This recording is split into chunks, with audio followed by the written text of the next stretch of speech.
Bonjour et bienvenue sur le podcast Élévation. Je suis heureuse de vous retrouver cette semaine pour un nouvel épisode. Pour les plus fidèles auditeurs et auditrices, vous n'êtes pas sans savoir que la semaine dernière, je n'ai rien publié. On va dire que c'était les petites vacances du podcast. Parce que, il se passe beaucoup de choses dans ma vie en ce moment. Elle est un petit peu chamboulée dans le bon sens du terme, mais du coup, j'ai du mal à être sur tous les fronts, à gérer tous les domaines de vie, surtout quand il y a plein de nouveaux éléments, qui s'intègrent dans notre quotidien et j'ai besoin de réajuster mon rythme, de trouver des nouveaux repères. Donc, je n'abandonnerai pas le podcast, ça c'est certain, mais ça m'a demandé un peu d'ajustement et du coup, je n'ai pas eu le temps de vous faire un épisode la semaine dernière et j'avais pas envie de bâcler. Voilà. J'ai plein d'épisodes en stock. Je vais bientôt récupérer du temps et de l'énergie pour pouvoir m'y concentrer pleinement et pouvoir vous sortir les belles pépites que je vous ai prévues. Mais en attendant, là, j'ai envie de vous faire un épisode assez court pour vous parler d'un sujet que j'ai, je crois, jamais abordé sur le podcast, l'astrologie. Si vous me suivez sur Instagram et sur mon compte pro, vous savez que ça a pris beaucoup de place ces derniers temps, que je m'autorise à en parler plus parce que j'ai toujours un petit peu cette crainte, d'être jugée. Mon côté cartésien qui aime tout contrôler se dit: «Oh là là, parler de spiritualité», ce que je fais, hein, en soi, avec cet été, le human design, des choses comme ça. Je vous ai jamais caché ce côté-là sur le podcast, mais en faire quelque chose de central, c'est différent et je sens que ça prend de plus en plus de place, dans mon activité pro et c'est quand même une sortie de zone de confort, on va pas se mentir. D'oser en fait, partir là-dedans pleinement et de pas chercher à tout contrôler justement. Donc, j'ai lancé une offre, de lecture astro, lecture de thème natal astrologique qui a, très bien fonctionné avec un tarif découvert. Toutes les places ont été prises. J'ai réouvert des créneaux donc, comme sur le podcast vous n'étiez pas au courant, n'hésitez pas à aller, checker le lien que je vous mettrai dans la description de ce podcast si vous voulez réserver une séance à un prix découverte. Ça peut être, chouette, voilà, en tout cas, j'ai de très bons retours. Je vais bientôt aussi, partager tout ça plus, précisément et longuement. Mais, voilà, je me lance dans l'astrologie, quelque chose qu'en tout cas c'est une passion que j'ai depuis plus d'un an et une passion dévorante, quoi. J'ai des périodes où je respire, et je vis astrologie. Donc, voilà, il était temps que je me lance parce que finalement, quand on attend d'être prêt, on ne fait jamais rien et puis, on se perfectionne avec le temps et l'expérience surtout. Voilà pour ça, donc je voulais vous parler de Mercure rétrograde parce que, peut-être que vous en avez entendu parler. Déjà, que ce soit maintenant ou, il y a longtemps, quand on dit: «Ah oui, mais Mercure rétrograde», qu'est-ce que ça veut dire au juste? On est en plein dedans. Alors, ce qu'il faut comprendre, c'est que Mercure, c'est une, planète, dans l'astrologie, on parle, de planètes, pour tout, pour faire plus simple, même le soleil et la lune, on va parler de planètes et Mercure, c'est une planète, rapide. On a des planètes qui vont être très lentes, qui vont plutôt être des planètes générationnelles et puis on a des planètes qui vont être rapides, qui vont avoir une rotation, qui va durer, 1 an, moins d'un an et cetera et qui vont avoir plus d'impact sur nous, que ce soit au niveau personnel ou collectif. Donc quand Mercure rétrograde, déjà une rétrograde, qu'est-ce que ça veut dire? En astrologie, c'est lorsqu'une planète semble, je mets bien l'accent sur le mot semble, reculer dans le ciel depuis la Terre. Et en réalité, c'est un effet d'optique puisque, la planète ne recule pas vraiment. C'est lié à une différence de vitesse planétaire. Vous savez, des fois, on est dans un train ou dans un bus et puis il y a celui qui est à côté qui part et on a l'impression qu'il recule. On sait pas si c'est nous qui reculons et finalement l'autre train avance. C'est un petit peu ça, vous voyez le délire avec la rétrograde. Et en fait, au niveau symbolique, parce que moi j'aime l'astrologie, symbolique, l'astrologie archétypale, l'astrologie psychologique et karmique et au niveau symbolique, une rétrograde, elle va nous inviter, c'est un recul, donc ça va nous inviter à la réflexion, à l'introspection, à justement une prise de recul et il peut y avoir dans ces périodes-là, en fonction de la planète qui va rétrograder, parce que ça peut arriver pour toutes les planètes, à part pour, le soleil et la lune, Mais pour, Vénus, Mars et cetera, il peut y avoir des rétrogrades et du coup, ben, ça peut, aussi être le retour de certains souvenirs ou des fois on dit que des ex vont revenir. Ça arrive pendant, par exemple, une Vénus rétrograde ou, il peut y avoir des retards, des contretemps et cetera. Donc, ça nous invite à ralentir, à réfléchir, à venir réajuster, à venir revoir certaines choses et puis, ben, revenir sur quelque chose éventuellement. Il y a des choses qui peuvent remonter à la surface aussi. Donc maintenant, on est actuellement dans une rétrograde de Mercure depuis le 25 février jusqu'au 20 mars. Et Mercure, qu'est-ce qu'elle représente? Ben, comme je vous l'ai dit, c'est une planète rapide parce que c'est une des planètes les plus proches du Soleil. D'ailleurs, souvent dans les thèmes nataux, dans votre thème natal, je sais pas si ça se dit nataux, dans les thèmes astro en tout cas, elle sera souvent très proche du Soleil. Pas tout le temps, mais très souvent. Et en fait, c'est la planète Mercure de la communication, des échanges, de la parole et des pensées. Chaque signe du zodiaque, donc on a 12 signes du zodiaque, est, gouverné par une, voire 2 planètes. Et Mercure vient gouverner les signes du Gémeaux et de la Vierge. Il faut comprendre que le signe qu'on va donner à tout le monde, quand on dit: «Ah, tu de quel signe?» On va dire: «Ah bah tiens, je suis Capricorne, je suis Gémeaux» et cetera. C'est la position, c'est notre signe solaire, c'est la position du soleil au moment de notre naissance. Mais ça ne représente peut-être que 5 de notre thème astral. Pour des personnes, ça va prendre beaucoup de place ce signe et pour d'autres, ce sera pas du tout une dominante. Ce sera pas du tout le signe qui domine, c'est peut-être pour ça que certaines personnes aussi se disent: «Bon bah, moi par exemple, je suis Balance, mais je me sens pas du tout Balance». Et ben, faut venir voir d'autres choses dans le thème astral. Et ce qu'il faut comprendre, c'est que dans un thème natal astrologique, on a tous les signes en nous, qu'on l'accepte ou pas, parce qu'il y a des signes avec lesquels on a moins d'affinité. On a 12 maisons astrologiques et on a 12 signes astrologiques qui occupent chacun une maison. Et tout ça, ça va être déterminé en fonction de notre ascendant. Donc pour ça, pour connaître l'ascendant, il faut l'heure de naissance exacte parce que c'est le point le plus à l'est qui va à l'horizon, qui était là au moment de notre naissance. Souvent, plus vous allez être né, au lever du jour, plus votre ascendant va être le même que le soleil. Et puis, plus vous allez être né, tard dans la journée et plus ça va être différent et complètement, à la fin enfin, plus avancé dans le zodiaque. Donc ça, c'est une chose, faut comprendre qu'on les a tous. Donc, ben, là, quand je vous dis Mercure, ça gouverne les Gémeaux et les Vierges, c'est-à-dire que, il va y avoir des placements plus favorables de Mercure dans ces signes-là, mais il faut comprendre aussi que vous avez vous-même une maison qui est en Vierge et une maison astrologique qui va être en Gémeaux, par exemple. Et notamment si c'est un de vos ascendants, que vous soyez ascendant, Gémeaux ou ascendant Vierge, ben, c'est très important, la planète qui va gouverner l'ascendant, on appelle ça le maître d'ascendant et c'est un positionnement qui est intéressant d'aller regarder dans le thème astral. Donc là, par exemple, bah, on va aller regarder Mercure, si on est sur une personne ascendante Vierge ou ascendante, Gémeaux. Voilà, je ferme cette parenthèse, je reviens à la planète Mercure. Il y aurait tellement de choses à dire sur le thème astral. Je pense vous faire des épisodes là-dessus, sans focaliser 100 astrologie sur ce podcast, mais c'est vraiment quelque chose qui me passionne. Donc si ça vous intéresse, n'hésitez pas à venir me le dire en privé, comme, par le biais que vous voulez, mais c'est toujours bon d'avoir du feedback et du retour par rapport à ça. Donc je disais Mercure, c'est, la planète de l'intellect, du mental, et surtout de la communication. Donc souvent, quand Mercure rétrograde et je peux vous dire que j'ai déjà 3-4 exemples depuis le début de Mercure parce qu'évidemment j'en parle autour de moi, de pannes et de bugs, notamment liés aux communications et à l'internet, aux technologies et cetera.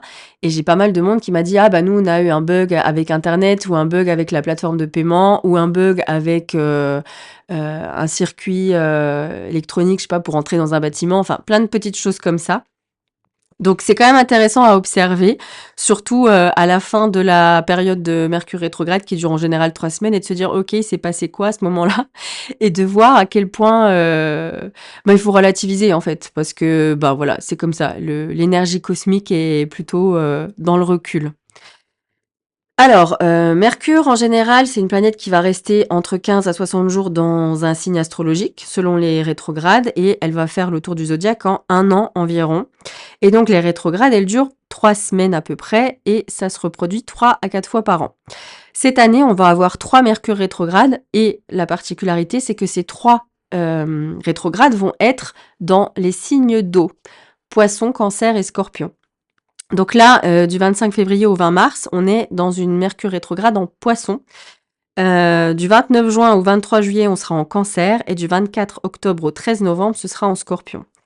Alors, à quoi s'attendre? Parce que ça paraît un peu du charabia là, dit comme ça. Bon, déjà, globalement, il faut comprendre une chose sur les signes d'eau, c'est que il y a 4 éléments dans l'astrologie. Il y a l'eau, la terre, le feu et l'air. Et donc, les signes d'eau, ils vont être associés à tout ce qui va être émotionnel, à la sensibilité, à l'intuition, au ressenti. Donc voilà, c'est les poissons, les cancers et les scorpions. Et en astrologie, la planète Mercure, eh bien, ici, il va transiter en Poisson et il faut comprendre une chose, c'est que en fonction des signes dans lesquels va se trouver une planète, elle peut soit être exaltée, c'est-à-dire qu'elle est vraiment très heureuse d'être dans le signe dans lequel elle est.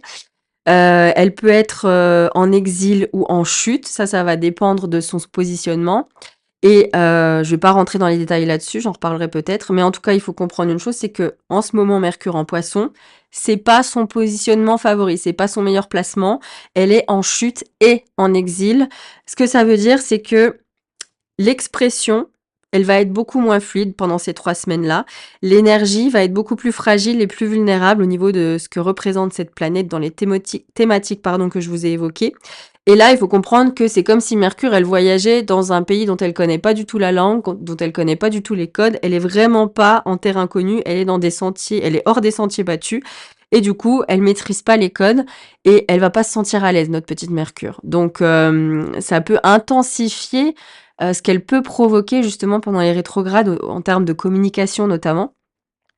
Et donc pendant cette période, ce que vous pourriez ressentir, ben, ça va être de la confusion. Parce qu'on est en poisson et que le signe du poisson, il faut savoir, si vous ne le savez pas, qu'il ferme le zodiaque.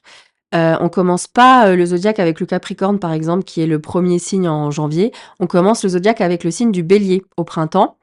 Et avant le Bélier, il y a le Poisson et le Poisson clôture le zodiaque. Donc on est sur le signe qui représente aussi la dernière maison astrologique sur un thème astral, c'est-à-dire la maison 12. Et en général, les Poissons, on a un peu, ils aiment bien, comme j'aime le dire, se dissoudre dans le divin et il y a un peu ce côté très dans l'imaginaire, dans le flou, dans l'inconscient. Ils sont un peu dans des mondes imaginaires, dans des autres mondes, ils rêvent et tout, donc c'est une bonne chose, mais on est face à Mercure qui, elle, est une planète qui a besoin de structure, qui est beaucoup dans le mental. C'est l'opposé de de Poisson, donc il peut y avoir, un ressenti de confusion, d'incompréhension. Vous pouvez aussi également ressentir une fatigue, plutôt drainante, de la dispersion, par rapport à une direction à suivre, par exemple, ou un trop-plein émotionnel parce que le poisson est un signe d'eau plus, plus, plus. C'est-à-dire qu'il est très dans l'émotionnel, il est hypersensible. Donc, la Mercure, qui est plutôt, analytique et pragmatique, se retrouve en train de baigner dans un flot, un océan émotionnel de poissons très intense. Donc, c'est ce que ça peut provoquer. Il faudra pas s'attendre à avoir beaucoup de logique dans les 3 semaines à venir parce que, ben, la logique ici, elle est complètement en train de lutter, parce qu'elle se retrouve face à un signe qui est très intuitif. C'est aussi beaucoup l'intuition, les poissons et donc, il y aura moins de précision. Ça va pas être le temps des certitudes là pendant ces 3 semaines, mais voilà, ça va avoir une fin et puis rien n'est fatal évidemment, mais c'est les tendances énergétiques et c'est la météo cosmique du moment. Donc, les émotions, elles vont venir colorer nos perceptions, elles vont venir aussi un peu flouter tout ce qui va être, fait, les faits neutres.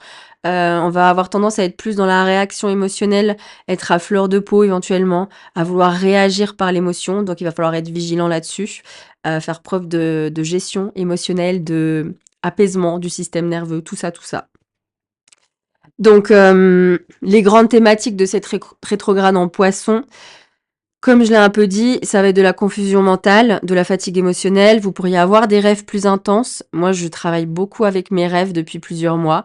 Enfin, c'est fascinant la symbolique qu'on a dans les rêves, tout ce qui ressort. Moi, je trouve ça incroyable. J'ai eu des rêves très, très pertinent ces derniers temps, qui venait clôturer des périodes d'autres rêves, qui sont en lien depuis des années. Enfin, c'est assez fou. Donc l'inconscient parle beaucoup pendant les rêves, donc n'hésitez pas à prendre des notes, moi, je note direct quand je me lève ce que j'ai en tête parce que je l'oublie 5 minutes après. Il faut que ça soit frais tout de suite. Hem, il y a les limites aussi qui vont être, moins faciles à gérer. Le fait de poser ses limites, ça peut être un peu plus flou, on peut plus se laisser déborder, il faudra faire attention. Il peut y avoir de l'incompréhension émotionnelle, un peu comme si on était dans des langages de sourds finalement et qu'on se comprenait pas.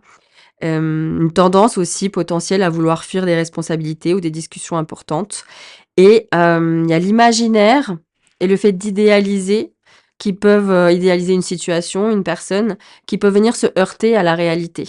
Voilà et potentiellement un besoin de solitude aussi, d'isolement. Voilà, Mercure a besoin de structure. Or, le Poisson, c'est pas son délire, donc on vit dans une période un peu, de tension, hein, on va pas se mentir. Donc les conseils pratiques pour cette Mercure rétrograde, déjà, comme on est dans une rétrograde, comme je vous l'ai dit, c'est une prise de recul, c'est de la réflexion, de l'introspection, donc mettez plutôt votre focus vers l'intérieur, pas vers l'extérieur. Vous possédez une sagesse intérieure.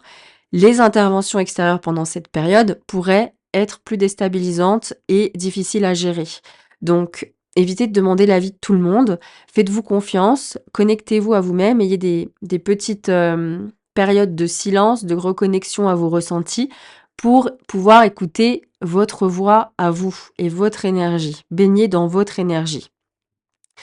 On conseille aussi en général en Mercure rétrograde, quel que soit, le signe dans lequel ça passe, de relire les messages avant de les envoyer et d'éviter les décisions précipitées. Voilà. Idéalement, évitez de prendre des décisions trop importantes pendant cette période. Vous pouvez attendre un petit peu en fait, laisser cheminer. Sauvegardez bien vos données aussi, hein, informatiques. Je ne sais pas si vous êtes en train d'écrire un livre ou que vous avez, des choses en fait à écrire ou à sauvegarder. Franchement, comment on dit? Double checker, j'ai les mots en anglais. Vérifier à 2 fois, sauvegarder régulièrement parce que les bugs comme ça où vous perdez tout, ça arrive souvent à Mercure rétrograde, hein. Voilà, c'est aussi les bugs et les pannes de plateforme. Donc, si vous avez, un logiciel que vous utilisez qui ne fonctionne pas en ligne, ne vous acharnez pas, fermez votre ordinateur, allez vous promener, voilà. Autorisez-vous du repos et acceptez, de ne pas avoir toutes les réponses pendant cette période. Ça viendra, la clarté va revenir, OK? Donc pas de panique et puis n'hésitez pas à écrire. De toute façon, c'est toujours bon, tout le temps, mais encore plus si vous n'avez pas ce réflexe pour connecter, en fait, à vos émotions et pouvoir, en fait, les exprimer quelque part, si c'est pas à quelqu'un, les exprimer sur papier. Voilà, essayez de voir cette période comme une mise au point, une pause en fait qui vous permette d'explorer, de réajuster votre quotidien, votre vie, vos besoins, vos envies. Il est possible aussi que Mercure en rétrograde, ne vous affecte pas du tout actuellement et en revanche, si ça vous affecte fort, si vous sentez que vous êtes plus fatigué, plus irritable, plus à fleur de peau, voilà, avec des émotions un peu plus intenses, si c'est pas votre habitude et ben, essayez de vous concentrer sur la régulation de votre, système nerveux, de votre monde émotionnel et essayez d'appliquer une stratégie quotidienne pour répondre à vos besoins fondamentaux pendant cette période plus intense. Dans votre thème natal, si vous avez envie d'aller regarder où ça va vous impacter, parce qu'en fait, quand on dit Mercure rétrograde, c'est au niveau collectif, mais il faut s'intéresser à ce qui se passe dans votre thème natal sur les points où Mercure rétrograde est en train de passer. Et là, notre Mercure, elle va rétrograder entre le 8e et le 22e degré du Poisson. Donc moi, j'utilise beaucoup Astrothème sur internet, donc vous pouvez éditer votre schéma avec vos infos de naissance, votre thème astral. Et en fait, il faut aller regarder le signe du Poisson.